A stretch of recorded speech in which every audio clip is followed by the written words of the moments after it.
Today we are talking about bricks and stone.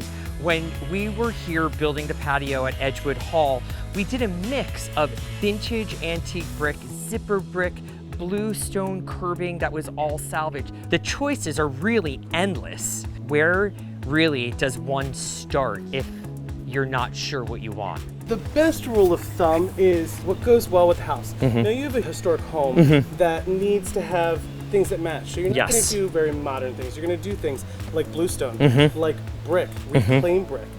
Cobblestone is another really great material, but I don't think people realize that it comes in a variety of different colors. So today we brought traditional granite colored Belgian block cobblestone, but then it also comes in a beautiful red stone color, like a rusty red color. It also comes in a beautiful tan, almost tiger print. That's gorgeous. Color, and it ages beautifully as well. It looks really pretty with the pea gravel.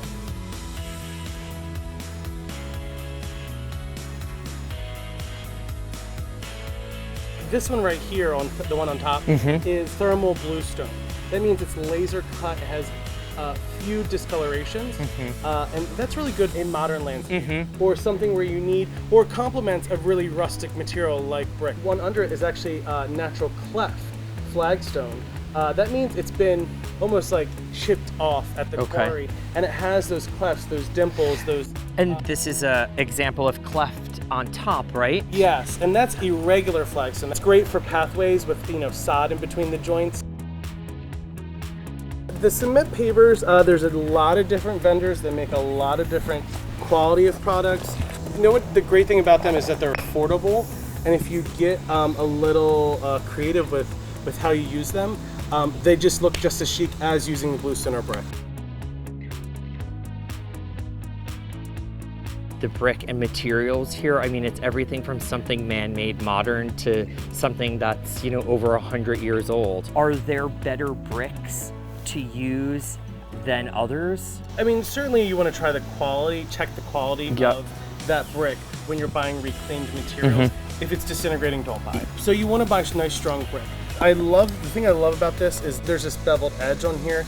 That's the classic way to install it. But again, if you're going for a modern look, I actually love this. That's pretty too. This almost aggregate open face look. There's so many different patterns that you can create. To do a brick patio with these colors would just be so chic, like a basket weave using the 4 different colors. This is clay brick that is, when you install it, it looks like a full brick, and it can also accept paint beautifully. Pea gravel is a great way to just really put down your crushed rock bed, put down pea gravel, and then, you'll need less brick to edge this to keep it corralled. I think pea gravel with some edging is a total bang for your buck. It's really eye candy that you'll be able to see all year long in a gorgeous patio.